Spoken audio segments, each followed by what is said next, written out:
Eh bien bonjour. Bonjour. Pour cette nouvelle vidéo d'actu ludique de notre boutique Jeux Barjou à Bordeaux. Ici Ben. Pierre, toujours derrière la caméra, l'homme Et- qu'on voit jamais. Oui, mais bon, on sait qui est là. Et Romain, de retour cette semaine, après C'est vrai. s'être reposé un petit peu la semaine dernière. Ouais, garder ma gosse quoi. Donc reposer, c'est vite dit. Bref, Cannes est passé. Du coup, plein de nouveautés, hein, comme la semaine dernière, ça enchaîne, c'est parti pour pas mal de sorties toutes les semaines. Pas mal de jeux ici, des extensions, des jeux 2 joueurs qui sont pas mal de trucs à deux joueurs, des c'est jeux experts, sympa. des jeux enfants. On va vous pitcher tout ça maintenant. Tu veux commencer par quoi? Allez, moi je vais faire un petit classique, on va commencer par le Exit, donc la gamme Exit, ces fameux escape games qu'on connaît maintenant depuis pas mal d'années. Donc un nouveau de plus, l'héritage du voyageur, donc là c'est votre ancien professeur qui a disparu, enfin qui est mort, et vous allez essayer de dire est-ce qu'il est vraiment mort par hasard ou est-ce que voilà, que s'est-il passé? Et donc on va chercher tout ça, et puis classique Exit, ça marche très bien. Voilà. Un nouveau niveau confirmé. Ça c'est un confirmé pour Pour ceux ceux qui veulent savoir. Allez, moi j'enchaîne sur Port Arthur. Allez, hop. Petit jeu de joueurs ici, illustré par Maud Chalmel, parce que moi j'aime beaucoup ce qu'elle fait, c'est quand même vraiment très joli. très sympa. Du coup, c'est un jeu de joueurs de wargame, donc faut pas avoir peur, hein, parce que normalement les wargames, les jeux un peu Ameritrash où on lance plein de dés, il y a des figurines et tout, c'est des gros jeux qui durent des heures avec des règles à la longue. Et du coup, Note Publishing, l'éditeur de Port Arthur, a commencé une gamme avec The Hunt que moi j'avais pas trop aimé, mais celui-là est vraiment très bien pour le coup. Le hasard est pas si gênant que ça, je trouve, parce que, forcément. Qui dit wargame, on va lancer des dés, il y a des unités, etc. Et du coup, il est vraiment cool parce que ça dure une demi-heure, 3/4 d'heure. Vous avez des vraies sensations de wargame, alors que le jeu, c'est une petite boîte comme ça qui est vraiment chouette. Et c'est très historique aussi, il s'appuie vraiment sur des faits. Donc là, c'est en 1900 et des brouettes. Bref, voilà. Seconde guerre. Seconde Guerre mondiale. Du coup, c'est le Japon qui attaque les Russes. Au niveau naval, en mode un peu surprise. Du coup, ça va se ressentir beaucoup parce que, comme vous pouvez le voir sur ce petit plateau-là, les Russes ont toute leur flotte. Chaque petite huile, c'est un bateau. Ouais. Et les Russes, ils sont que ça, parce que ils sont en mode un peu surprise. Et du coup, au bout des. Il va y avoir 6 manches dans le jeu, et manche numéro 4 et manche numéro 5, les renforts arrivent. Du coup, le Russe va devoir un peu tenir tout ça jusqu'à ce que les renforts arrivent enfin. Alors, comment ça se passe? Les règles sont en soi assez simples. À chaque manche, je vais avoir un début de déploiement de flotte. On commence par le russe. Le russe, son port est ici et il peut envoyer ses bateaux sur... Le japonais, exactement. Peut envoyer ses bateaux à partir de là sur des zones qui sont adjacentes. Tout ça, c'est adjacent. Quand il déplace des bateaux, il choisit plusieurs piles, bateaux, et il forme une pile comme ça, parce que ça, c'est une escadrille, c'est une flotte. Et on peut pas avoir plusieurs flottes au même joueur dans une même zone. Hop, je suis obligé de faire ça, grosso modo. Je les déploie et je peux les déplacer d'une case. Donc je peux déployer même là et venir ici, je peux déployer là et rester là, je peux déployer là, hop, et ainsi de suite. Ensuite, c'est au russe de jouer, du coup, lui, il va faire, hop, on va venir défendre un peu salement, on va dire. Parce que le Port Arthur, la zone de déploiement est ici, donc il aurait pu très bien faire ça et ça. Le fait qu'il soit là ne gêne pas parce qu'on est dans une mer, hein, donc on peut passer circuler globalement. Voilà, il y a de la place. C'est assez grand, quoi. Et on peut défendre, etc. Le russe peut aussi choisir à ce moment-là de mettre des petits bonhommes ici pour essayer, parce que je dis bien essayer, de déployer des unités sur le territoire pour commencer l'assaut. Une fois que c'est fait, on va passer en phase d'action. Alors, chaque joueur va lancer un dé. Tiens. T'es russe, je suis japonais, hop, t'as fait un 6. Hop, c'est lui qui va commencer. Donc j'ai l'initiative. Il a le choix de soit rien faire, à ce moment-là, c'est moi le japonais qui va décider de faire quelque chose ou pas. Si je décide aussi de passer, c'est à la fin de la manche. Donc il faut faire attention à ça parce que ça peut être très important parce que des fois un joueur va, s'il ne se passe rien, ça lui convient. S'il décide pas de passer, il peut soit redéployer des flottes, hop, il peut soit se déplacer, à ce moment-là il déplace tout ça. On n'a pas le droit de split. Ouais. Une flotte et une flotte. Pour se déplacer, il va y avoir un petit jet à faire, parce que les bateaux ont des petites valeurs, valeur de déplacement, valeur de coup de feu, de puissance de feu. Les valeurs de déplacement, on va prendre la plus petite de la pile, c'est 4, du coup il va lancer un dé. Voilà, tu t'es raté. Du coup, il s'est raté, il se déplace pas. Bim puni, c'est à moi de jouer, alors que c'était peut-être pas le cas. Ou alors il peut attaquer. Alors les phases d'attaque, c'est assez simple. Il va y avoir un joueur qui a l'initiative. Normalement, il y a un jeton. C'est le japonais qui l'a au début. Il va commencer à tirer. Pour tirer, ça c'est simple. Je vais calculer la puissance de feu totale ici, donc ça arrive à 28 disons, et je peux lancer entre 1 et 6 dés, c'est là le petit truc assez cool. Donc il y a une petite prise de risque, je peux tout lancer, mais il faut pas que mon résultat soit supérieur à 28, ma puissance de la flotte. Si c'est le cas, c'est pas très grave, mais je ferai moins de choses, parce qu'il va falloir que je cut 1 ou 2 dés, et pour chaque dé restant, ça me fait une touche. Si par contre, je fais ce lancer là, on va dire, qui est assez gros, mais c'est pas grave, et qui n'est pas supérieur à ma puissance de feu, bah il va se passer des choses. Déjà, chaque dé c'est une touche, donc là j'ai 6 touches, et en plus de ça, j'ai 3 dés qui sont pareils, et ça c'est des coups critiques. Du coup, il y en a 3, donc ça me fait 2 coups critiques en plus, donc c'est 8 touches. Les coups critiques, c'est le japonais qui choisit où il va les mettre, l'attaquant. Enfin, le mec qui a lancé les dés. Hein, je vais les mettre ici, donc hop, il est blessé. Et ensuite, il me reste 6 touches. C'est à l'autre joueur, c'est au défenseur de décider où il les met. Donc il peut très bien choisir là, de faire ça. Parce que l'attaquant ne peut pas directement couler un bateau adverse si tous les bateaux ne sont pas déjà blessés. Donc ça c'est super cool parce que le hasard n'est pas si impactant que ça, parce qu'il y a quand même des décisions après les lancers de dés, et ça j'aime vachement beaucoup, parce que les trucs à la risque où ah voilà j'ai gagné, bam, je t'ai super cool. Donc là ça reste assez tactique, il y a toujours des petites décisions. Bref, il a fait son attaque, ensuite c'est au défenseur, c'est à l'autre joueur d'attaquer, donc il lance les dés, etc. Même ribambelle. Et voilà, tout simplement, tu peux aussi décider de mettre des bateaux dans tes ports, parce qu'il y a une zone où on va pouvoir réparer nos bateaux, parce que sinon c'est un peu chiant qu'ils soient blessés, bien entendu. Il fait son action, hop, il a fini son action, on refait une phase de on lance le dé, on va savoir qui fait une action, et ainsi de suite comme ça. C'est vraiment un petit pattern très simple à suivre, c'est vraiment cool. C'est pas très grave si un joueur continue à jouer, parce que l'autre joueur derrière va aussi continuer à jouer, si l'autre reste plus rien jouer, donc c'est vraiment pas un souci. On va faire 6 manches comme ça, la manche numéro 4, numéro 5, manche numéro 4, les renforts arrivent, et ainsi de suite. Si, à la fin d'une manche, on va calculer des points quand même, parce que ça va être important. Il va falloir contrôler les mers. Chaque mer que vous contrôlez peut vous donner des points de victoire. Pour contrôler les mers, il faut être le seul joueur dans cette zone maritime, dans cette petite mer ici par exemple. Si je suis là tout seul, je gagne 1 point. Mais si je contrôle celle-là, enfin celle-là et celle-là, c'est 3 ici, c'est 6 points. Si je ne contrôle que 2, c'est 3 points. Enfin bref, système de points. Quand je gagne des points, c'est sur cette petite tir à la corde qui est du tir à la corde exactement. Si le japonais gagne des points, il va comme ça. Si le russe gagne des points, il va comme ça. En plus de ça, à la fin de la manche, on regarde si le russe contrôle cette zone-là et ou cette zone-là. S'il contrôle cette zone-là, ce petit bonhomme, il dégage, le joueur gagne 1 point. S'il contrôle aussi cette zone-là, les 2 bonhommes qui dégagent, ils gagnent 3 points. Si par contre, il ne contrôle pas les mers, c'est-à-dire qu'il lui reste des bateaux, il reste des bateaux aux japonais, les petits bonhommes, ils vont débarquer. Et du coup, 1, 2, et il y en a d'autres pour remplir les petits ronds. Ça va être très important parce qu'on peut effectuer un blocage du port Arthur. À ce moment-là, on met un petit truc comme ça. Ce port est invalide, on ne pourra plus déployer ou remettre de troupes dessus. Et c'est important parce que le russe doit forcément aller ici. Parce qu'à la fin des 6 manches, si le russe n'a pas un petit bonhomme ici, si le japonais, pardon, je vais y arriver. Si le japonais n'a pas de petit bonhomme ici, il a directement perdu. S'il a un bonhomme ici, par contre, c'est le joueur qui a le plus de points, qui a le marqueur de son côté, qui va l'emporter. Voilà, tout simplement. Désolé, c'était un peu long, mais c'est les petits détails pour vous pitcher le jeu qui est quand même vraiment intéressant. Si vous aimez les jeux un peu wargame, mais c'est gros, ça prend trop de temps, ça c'est vraiment cool, c'est 45 minutes grand max. On trouve la bonne tension qu'il faut, les bonnes petites décisions, les bons petits dilemmes tout le temps, parce qu'il y a plusieurs facteurs à observer malgré tout. Et le matos que vous voyez, le petit plateau, tout ça, ça tient dans cette petite boîte, et ça je trouve ça plutôt chouette. Voilà. Petite réaction de ma part, j'ai dit Seconde Guerre tout à l'heure, en réalité c'est début des années 1900. Ah, c'est bien, il me semblait, je crois que c'est 1904. Hein. 1905. On est nul. Ouais, 1900, ouais, c'est bien, il me semble. Alors pour les fans d'histoire qui connaissent moi, je connais tout ça. Allez, moi je continue sur de la suite, de l'extension un petit peu. On a le nouveau Disney Villainous ici. Donc on a un nouveau méchant, bien sûr, c'est Oogie Boogie de l'étrange Noël de Monsieur Jack. Donc là, attention, par rapport aux autres boîtes qui étaient des stand-alone où vous avez 3 personnages et vous pouviez jouer avec, là il n'y en a qu'un seul. Donc vraiment, il faut posséder d'autres boîtes de Villainous pour pouvoir rajouter celle-ci. Et donc là, on retrouve cet univers-là. Notre but, ça va être de retrouver Monsieur Jack et de le ramener dans la petite ville d'Halloween afin de l'achever là-bas. De l'achever.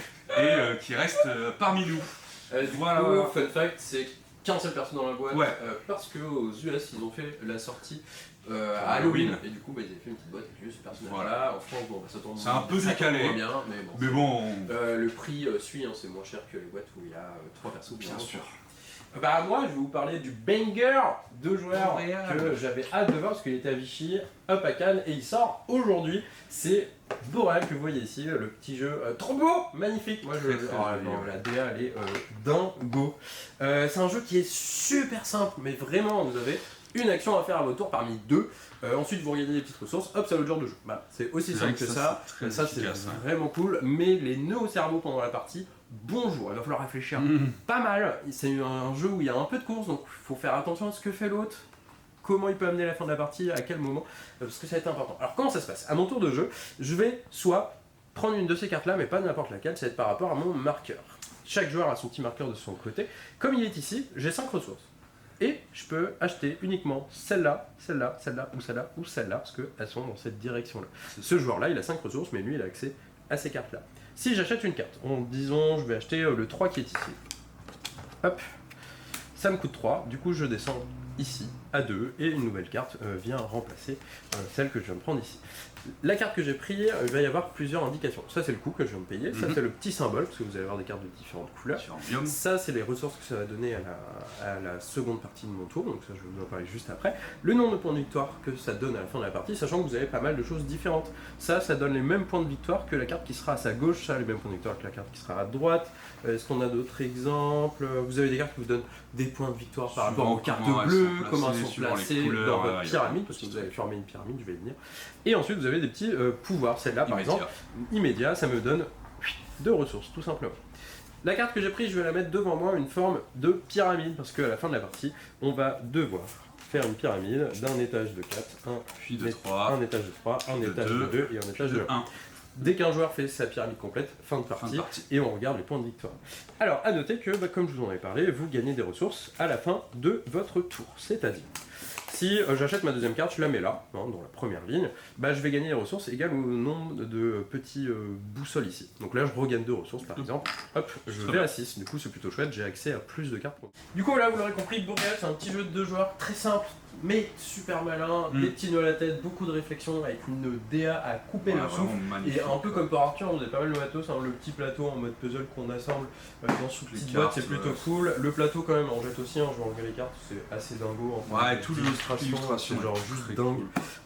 Vraiment trop cool. À noter que c'est fait par les éditeurs, Spiral Edition, qui ont fait District Noir. Du coup, c'est seulement leur deuxième jeu, mais honnêtement, si à chaque fois ils sortent des jeux de cette qualité-là comme District Noir, continuez les gars, on est bien quoi.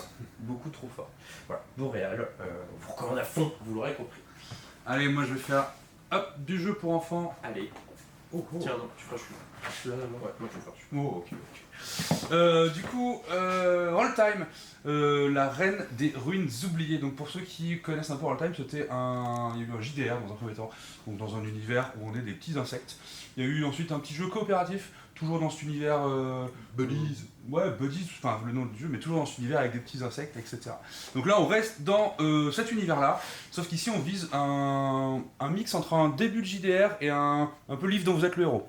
Donc on est sur un livre-jeu coop. L'idée, c'est que c'est accessible pour les enfants dès 5 ans. Donc là-dedans, tu as les parents, généralement, qui vont lire un peu l'histoire, les guider. Ils vont devoir prendre des décisions qui vont les amener à droite, à gauche, leur faire vivre des nouvelles choses. Voilà. Donc c'est coop, on bosse tous ensemble. L'idée, c'est de... Ça peut être un peu long, mais c'est vraiment de découvrir ce côté un peu JDR, vraiment adapté pour les enfants. Ouais, c'est à partir de 5 ans. C'est vraiment tranquille, on va pas se prendre la tête. Ça peut être long, effectivement, mais vous pouvez faire des pauses. Voilà, on peut faire des pauses. Comme vous êtes, entre guillemets, le maître du jeu. C'est une histoire que vous allez faire vivre. Voilà, ça reste vraiment vous qui choisissez comment vous faites les choses. Et donc très cool, par un petit collectif local en plus. Donc ils sont bordelais, donc c'est très sympa. Et toute leur gamme pour l'instant est très cool. Donc voilà. La gamme est vraiment cool. Autre jeu enfant, notre dernière nouveauté, le chemin de la maison, donc aussi à partir de 5 ans, de 2 à 5 joueurs. Pour jouer, ça va être un peu, entre guillemets, une mécanique de The Mine. On va avoir des cartes, on va pas parler, juste des cartes avec des petits symboles, les symboles qui représentent les 4 directions, nord, sud, tout ça. Et on va jouer chacun notre tour. On va jouer une carte par tour, chaque joueur va jouer une carte sur ce petit plateau-là, avec ces petites cases. on va les mettre dans l'ordre qu'on veut. Le premier joueur peut la mettre en première place, en deuxième place, en troisième place, ou etc. Mais je mets face cachée, interdiction de dire ce que j'ai. ce que j'ai mis. Effectivement, on n'a pas le droit de parler. Ensuite, c'est le joueur de jouer une carte, donc il la met un emplacement libre, soit avant, soit après, soit entre deux cartes qui ont été placées, et ainsi de suite. Une fois que tous les joueurs ont joué, c'est assez simple, on va retourner la première carte, et on va déplacer notre écureuil dans la direction de la carte révélée, si possible. Parce que va y avoir un petit truc de toi t'as mis à gauche, mais voilà, c'est pas possible. Tant pis, c'est une carte perdue. Ouais. On révèle la seconde, et ainsi de suite. Donc on va retrouver une mécanique un peu à la The Mind, mais aussi à la Magic Pen, entre guillemets, où il va falloir programmer nos actions, mais sans qu'on parle. Sans parler. Communication restreinte, c'est vraiment très chouette. On peut se dire que c'est dur pour les enfants, mais au final, non. Non, ça va. Regardez les petites vidéos du monde du jeu, je vous conseille, qui sont très sympas pour tout ce qui sort, etc. Ils ont un petit groupe de petits testeurs et les Space Co leur fait tester beaucoup de jeux, notamment celui-là. Et à première vue, les enfants ont adoré Feu de Dieu et ça fonctionne. Moi aussi, j'étais un peu genre, est-ce que vraiment ça peut se faire, mais au final, à première vue, complètement, ça marche super bien et en tant qu'adulte vous allez trouver aussi votre bonheur parce que c'est pas non plus évident à jouer, du coup c'est communique pas forcément, c'est vraiment chouette. Après vous avez des cartes qui vous permettent de sauter aussi ce jeu, de sauter certains trucs, etc. Donc c'est ça, c'est vraiment cool, n'hésitez pas, c'est vraiment une expérience nouvelle en soi parce que des jeux enfants qui utilisent cette mécanique, on a pas à ma connaissance, donc c'est vraiment très cool. Voilà, ça c'est sorti les jeux. Ah non, il y en a un autre, j'oublie le plus gros, le plus attendu par les jeux, les gros jeux. Écoute, vas-y, je t'en prie. Le Kutna Hora ici. Donc, jeu expert, plus gros jeu que les autres, bien sûr. Quelques temps de jeu, c'est à peu près 30 minutes par joueur, ils annoncent un jeu de 2 à 4 personnes. Du coup, dans Kutna Hora, la cité de l'argent, on est au début, donc ça c'est le plateau global, on a chacun son petit plateau. On incarne différentes guildes, on va essayer de créer des bâtiments et de creuser un peu la mine pour y récupérer diverses richesses. Ce qu'on va faire, c'est qu'on va avoir des cartes ici qui représentent toutes les actions du jeu. À mon tour de jeu, je vais jouer une carte, faire les actions de la partie du haut de la carte, et jouer une deuxième carte. Et du coup, l'idée c'est que chaque couleur existe en 2 fois, donc il faudra faire gaffe parce que après Romain va jouer 2 cartes, Pierre 2 cartes, puis je rejouerai, la dernière ne sera pas jouée. Mais donc on va devoir faire attention à quelle action on joue, dans quel ordre et pourquoi. Donc parmi les actions qu'on joue, on aura des actions pour aller creuser dans la mine. Au début on pourra entrer dans la mine seulement par les petites échelles qui seront présentes ici. Pour aller dans la mine, il va falloir qu'on ait un mineur disponible, forcément pour qu'il y aille. On va devoir payer le coût de l'action creusée. Et ici, en fait, on va avoir 2 petites... Alors, c'est pas vraiment des roues, je sais pas comment on pourrait décrire ça, c'est une espèce de réglette de prix. En fait, ça va nous indiquer le prix des différentes ressources. Du bois, de l'argent, des choses comme ça. Et ces prix, en fait, ils vont varier au cours de la partie. C'est-à-dire qu'à chaque fois qu'on va... donc là, ici, on regarde, ça me coûte 3 de bois, le bois coûte 3, donc je dois payer 3 fois 3, 9, etc. Je mine, imaginons en minant ce que je vais trouver sur la case mine que je vais indiquer ici, je vais changer soit les cartes, soit déplacer un peu la réglette. Et ce qui va faire que le cours de certaines ressources va augmenter, ou au contraire va baisser, ce qui va être intéressant pour les uns et pour les autres. Donc on pourrait aussi ici construire des bâtiments, pour ça il faudra aller les chercher au marché. Le marché, en fait, on a accès au début qu'aux bâtiments qui correspondent aux guildes avec lesquelles on est alliés. On s'installe, on prend une tuile, on la met devant nous, et en fait, tout ce tas-là, on va le mettre là-bas, et on va le décaler. C'est-à-dire que les gens, ils auront, parce que les prix vont dépendre en fonction de là où sont placés les bâtiments, donc ça va faire changer tout au long de la partie un peu ce prix-là. On pourrait du coup construire un des bâtiments ici, n'importe où. Dans un premier temps, il faut qu'on réserve un emplacement. On peut réserver un emplacement que adjacent à quelque chose qui a déjà été construit, etc. Quand je m'installe sur un lieu réservé, je vais placer une petite maisonnette de ma couleur, qui me débloquera aussi des nouveaux bonus. Les bâtiments, quand on les a, au moment où on les fabrique, ça va nous donner plein de choses. Ça va aussi nous coûter des ressources, donc toujours pareil, en fonction du cours des ressources, etc., etc. En fin de partie, on va récupérer pas mal de points selon comment on est placé, selon les petits objectifs ici qui ont été débloqués au fur et à mesure de la partie ou non. Donc ça va vraiment changer. On a pour le coup, on a un assez gros jeu, plein de choses à faire, des mécaniques très intéressantes. Le côté des ressources qui varient tout le temps, c'est vraiment assez nouveau. Et c'est Ouais, c'est c'est bien ça. fichu. Après, c'est Donc, un voilà. gros Eurogame, Voilà. ressources, construction de bâtiments, Gros mais jeu il y a expert. quelques points qui font que le jeu est vraiment trop cool Mais et sort un qui peu fait de beaucoup l'ordinaire, parler ouais. de lui. C'est qu'au début de pendant les parties, chaque joueur n'a pas accès à tous les bâtiments qui donnent ce type de ressources. oui, comme on Il y a a qu'un nos joueur guildes, qui aura c'est peut-être ça. les bâtiments qui font du bois, l'autre joueur il aura peut-être les bâtiments qui font des cailloux. Du coup, il faudra gérer déjà ce facteur-là. L'autre facteur original, c'est qu'il n'y a pas de ressources. Vous n'avez pas de petits cubes de bois, petits Ouais, cubes ça, de vous pierre. payez que de l'or. C'est de la thune. C'est la ressource, c'est de la thune. Et c'est pour ça qu'il y a la troisième originalité, le cours du marché, comme il Ouais, disait. c'est ça. Le cours du marché va fluctuer tout le temps, mais tout le temps. Du coup, il faudra faire attention à ce Et que ouais, veulent c'est les ça. autres. Je voulais parce que faire un vous truc pouvez- et en fait, non, je peux pas. Ah, tu parce veux que son payer du action- bois? Bah attends, Ah, je vais faire mon action, comme ça le bois il va te coûter vachement rush. Ouais, ouais. Et du coup, tu auras la décision de prendre est-ce que ça vaut le coup ou pas. Parce que, que j'attends, quoi. comme c'est que de la thune, bah il faut de la thune. Et du coup, le cours du marché, il faut tout calculer, c'est vraiment trop cool. Kutawara, Ouais, très sympa. n'hésitez pas si vous aimez les gros jeux bien velus, avec pas mal d'interactions, de placements, de cours du marché, etc. Ouais, c'est ça, il y a plein vraiment de trucs très, à gérer. très c'est, bien. Bon voilà, c'est bon, On c'est est bon pour les on jeux. est bon pour On les est jeux. Les sorties jeux de cartes à jouer et collectionner de la semaine, parce que là il va y en avoir deux. On va commencer par le classique Magic the Gathering. Vous avez l'extension Fallout qui est sortie aujourd'hui même. Du coup 4 decks commander et des boosters collector de dispo. Donc si vous êtes fan de l'univers Fallout et C'est ça. Magic the Gathering, n'hésitez pas, c'est dispo. Et du coup l'autre petite nouveauté, est-ce qu'on peut faire c'est ça?